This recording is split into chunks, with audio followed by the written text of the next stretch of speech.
Yo quisiera aclarar dos puntos antes de iniciar esta presentación. El primero es que para mí el populismo no es un concepto peyorativo. Es decir, el populismo es una forma de construcción de la política que es, desde el punto de vista ideológico, neutro. Es decir, movimientos ideológicos, movimientos de signo ideológico muy diferentes pueden ser populistas. Nosotros tenemos populismo, yo creo, en el caso del fascismo italiano, pero también tenemos populismo en el caso del maoísmo. Es decir, que no es una distinción entre distintas ideologías la que crea la especificidad del populismo, sino que es una forma de construcción de la política. Y esta forma de construcción de la política se caracteriza por la división del espacio social en forma dicotómica entre dos campos opuestos. Lo que caracteriza al populismo es que se apela al pueblo, a los de abajo. En inglés hay una palabra muy clara desde este punto de vista, al underdog. Se apela a los de abajo frente al sistema de poder existente. Ahora, este tipo de apelación y este tipo de movilización se puede hacer desde el punto de vista de las ideologías más diferentes. De modo que no es posible decir el populismo es bueno o el populismo es malo.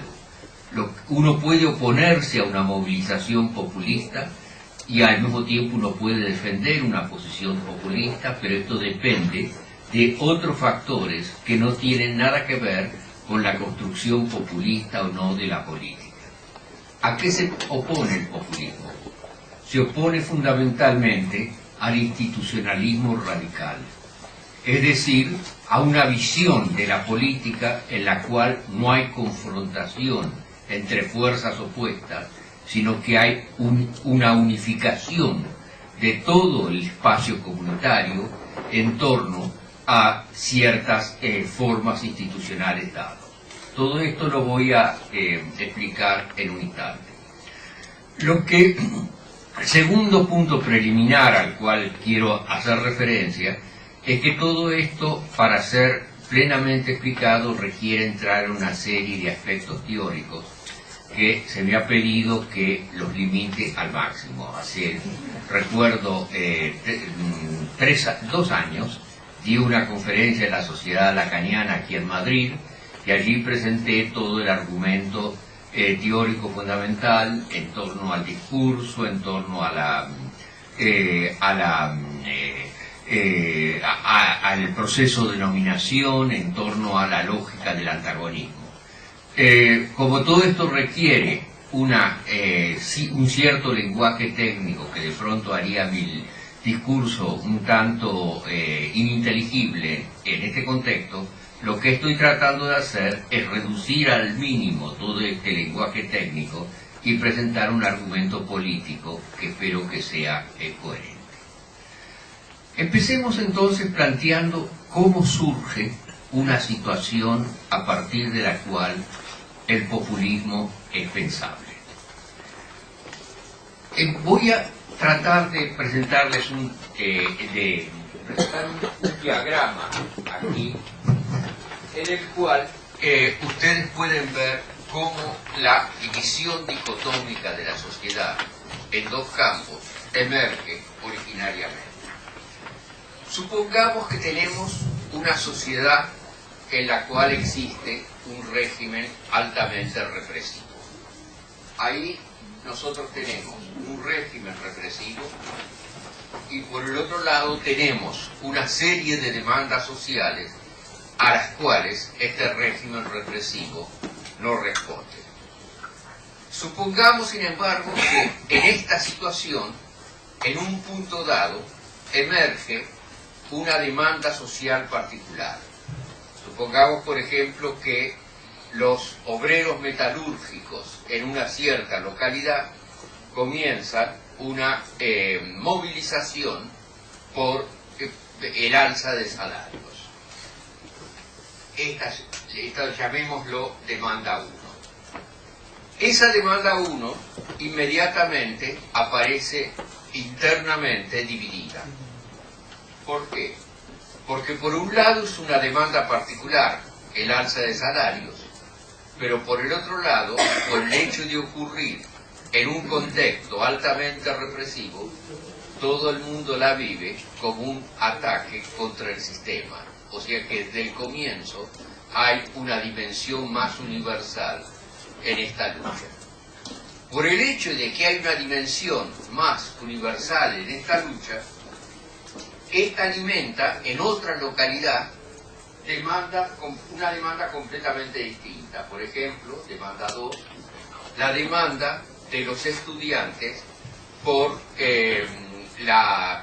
contra las formas disciplinarias que existen en los institutos educativos.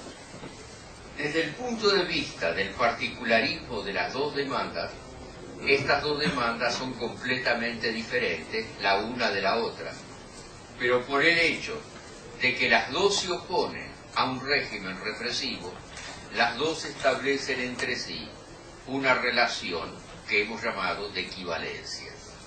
Es decir, es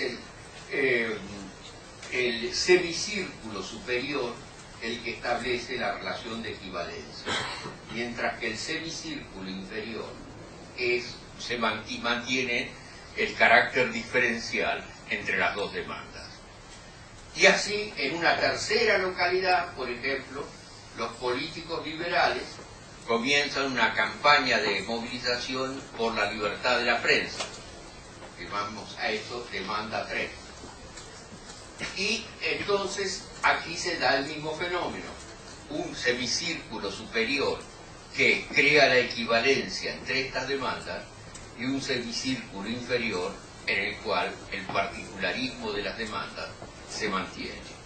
Y así podemos seguir indefinidamente viendo que una serie de demandas se unifican en torno a lo que hemos llamado una cadena equivalencial.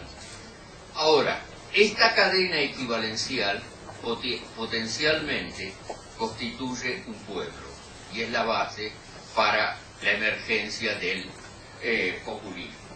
Es decir, que hay, por un lado, una división del espacio comunitario entre dos campos opuestos y por el otro lado la estructuración de un campo popular en torno a una serie de demandas que son parcialmente diferenciales y parcialmente equivalentes.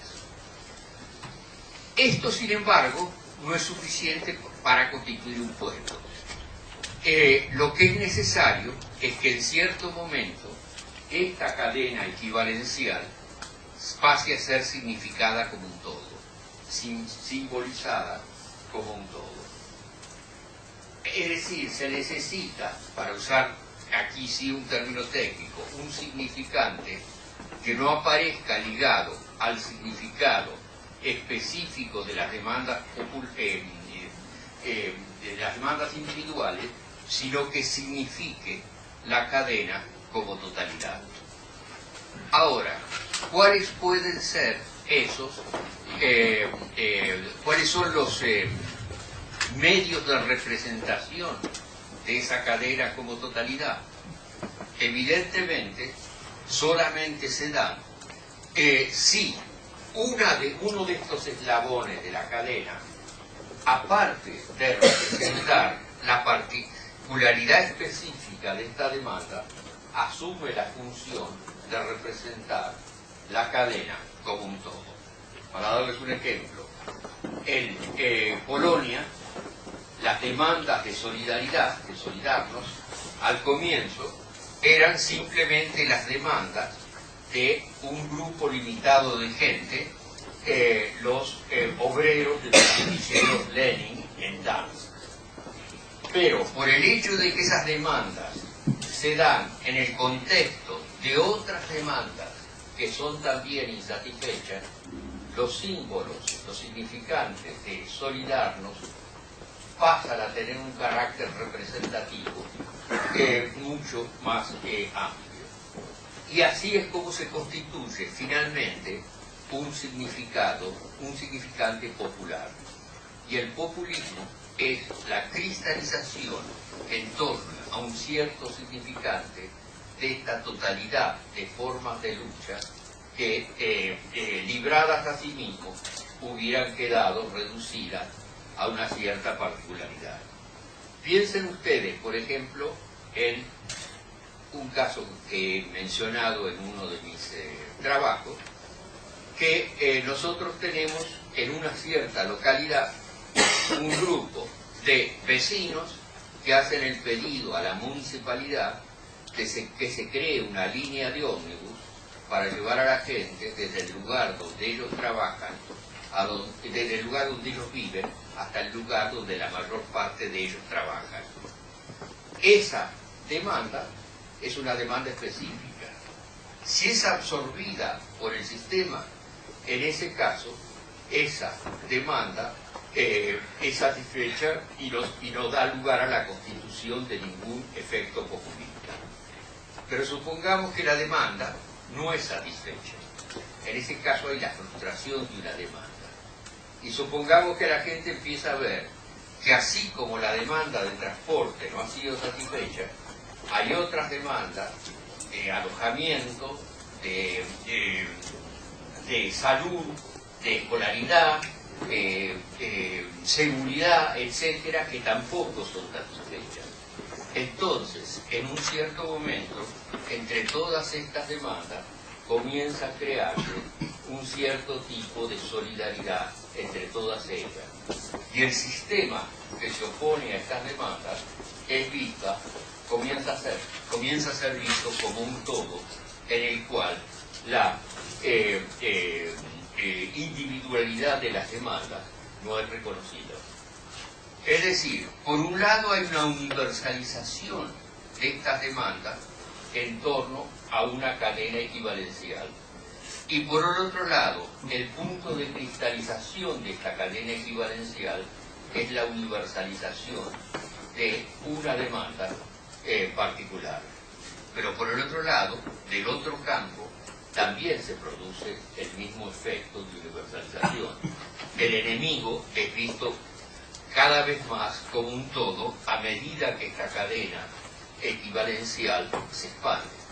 Por ejemplo, supongamos que los estudiantes de una cierta universidad comienzan a movilizarse por el pedido de que los tickets para el restaurante universitario, el precio de los tickets sea bajado.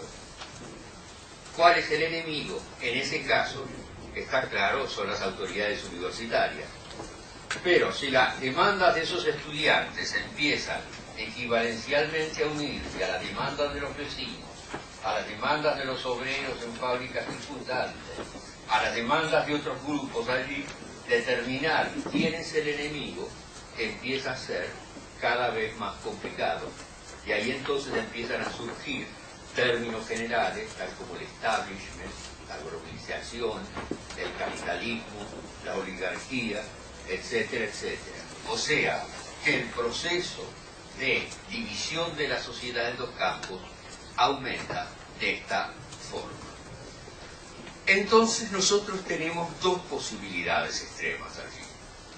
En primer lugar tenemos la posibilidad de que las demandas individuales sean absorbidas por el sistema. En ese caso tendremos una sociedad altamente institucionalizada en la cual no habrá ninguna posibilidad de ruptura populista. Por el otro lado podemos tener un régimen represivo extremo como este que he citado en este caso, en el cual ninguna demanda es satisfecha. En ese caso la división dicotómica entre de la sociedad en dos campos, los de arriba y los de abajo, va a continuar desarrollándose. O sea que de alguna manera institucionalismo y populismo son los dos puntos de un continuo, los dos puntos, las dos antípodas en un continuo. El populismo en una forma extrema lleva una movilización que disuelve la calidad institucional de la sociedad. El institucionalismo extremo lleva a la muerte de la política, porque se reemplaza la política por la administración. Es decir, los problemas sociales son resueltos administrativamente y la movilización de fuerzas sociales no juega ningún papel. Pero estos dos extremos muy rara vez se consiguen. Recuerdo que había un pensador argentino, Jorge Abelardo Ramos, que decía que la sociedad nunca se polariza entre el manicomio y el cementerio, sino que la política se construye en un espacio intermedio en el que hay que articular el momento de la movilización y el momento de la institucionalización. Es decir, que de alguna manera nosotros tenemos el ideal de una sociedad puramente administrativa, tecnocrática, en que todos los problemas son resueltos por los especialistas y la participación popular es nula. Por el otro lado tenemos la situación en la cual solo hay movilización popular y por consiguiente esa sociedad carece de todo anclaje institucional. Pero en realidad lo social se construye, como dije, en un espacio intermedio que tenemos ahora que comenzar a determinar. De todos modos es interesante ver que esta idea de un espacio institucional en el cual la administración reemplaza a lo político ha sido un ideal que ha estado presente en la filosofía política occidental desde siempre.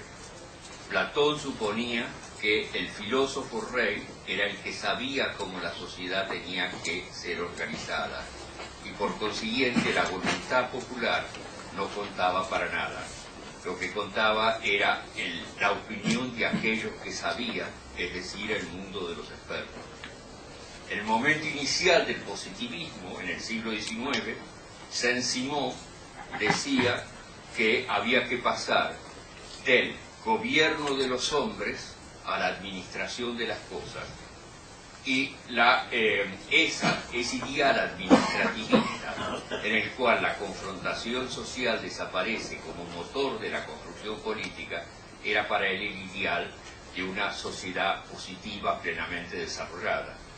Y no es una casualidad que esta noción del pasaje del gobierno de los hombres a la administración de las cosas haya sido también la fórmula que adoptó Marx para definir lo que iba a ocurrir en una sociedad comunista, es decir, una sociedad en la cual el Estado habría desaparecido, las confrontaciones sociales habrían desaparecido y habría solamente una voluntad del pueblo unificada.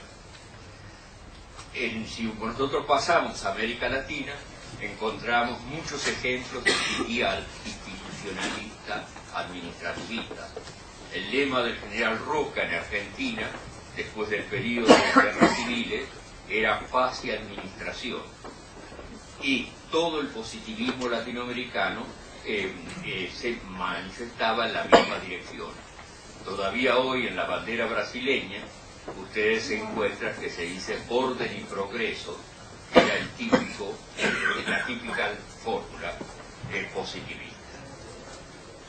O sea, que nosotros aquí tenemos una doble posibilidad, o la expansión del sistema de equivalencias que conduce a la división del espacio social en campos antagónicos, o la disolución de esta frontera interna que conduce a la unificación del espacio social en una totalidad administrativa organizada.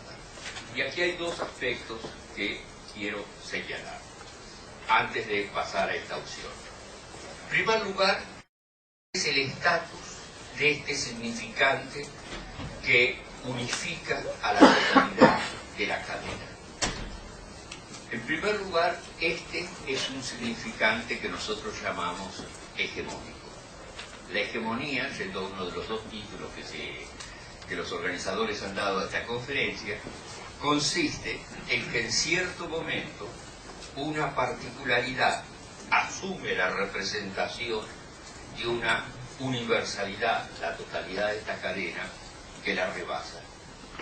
Es decir, que la hegemonía nunca consiste, la hegemonía no es la dominación, la hegemonía es la construcción del espacio público sobre la base de que un elemento particular se universaliza. Es decir, que la hegemonía significa fundamentalmente la construcción de lo político. Segundo lugar, este significante tiene el carácter de lo que he llamado un significante básico. Y aquí sí tengo que darles una explicación más teórica acerca de esta categoría, porque es central para entender lo que es la construcción del populismo, la construcción política del populismo. Si nosotros tenemos aquí, ustedes conocen, creo, la distinción entre significante y significado, que es lo que constituye la unidad de un signo. El significante es una serie de sonidos, el significado es el concepto que corresponde a esos sonidos. Yo digo, por ejemplo, vaca, estos son 4 sonidos, esto es un significante, pero este significante corresponde a un significado que es el concepto que ustedes tienen de vaca. Ahora, aquí es relativamente simple el proceso. El significante corresponde a la demanda particular, concreta de este grupo. Pero ¿qué es lo que ocurre con el significante cuando el significante pasa a tener como significado la totalidad de la cadena? Lo que empieza a ocurrir en ese momento es que el significado pasa a ser esencialmente impreciso, porque es a través de ese significante que la unidad de la cadena cristaliza en una cierta totalidad. Entonces, la tan mentada imprecisión de los símbolos populistas en realidad es la expresión de su eficacia política, porque para ser eficaces políticamente esos significantes no pueden adherir a significados particulares, sino que tienen que ampliar a toda la cadena de las equivalencias particulares. Y cuanto más esta cadena es extendida, menos determinaciones precisas ese concepto va a tener. Y es así como se constituye significativamente la unidad de un cierto pueblo. O sea, que esto significa que para entender al populismo hay que entender primero la constitución de una cadena equivalencial, segundo la forma en que ciertos significantes se desgastan de esta cadena equivalencial y pasan a representar la totalidad de la cadena. Y tercero, o sea que pasan a ser hegemónicos. Y tercero, que estos significantes hegemónicos tienden a ser potencialmente vacíos. O sea que estos significantes de alguna manera empiezan a ser menos conceptos, porque en el caso de un concepto tendríamos que todas estas demandas tienen un fundamento común, pero lo único que las unifica es su oposición negativa a un poder que se opone a todas ellas, o sea que no hay fundamento positivo común. Es decir, que cada vez empiezan a ser menos de naturaleza conceptual y empiezan a tener más la característica de un nombre que unifica esta cadena. Y casi espontáneamente este nombre pasa a ser el nombre de una persona, es decir, el nombre del líder. Es decir, que en el caso de una cadena populista, el nombre del líder pasa a representar este momento de unidad. Y esto ocurre en todos los casos, no solo en los populismos que la gente considera como populismo.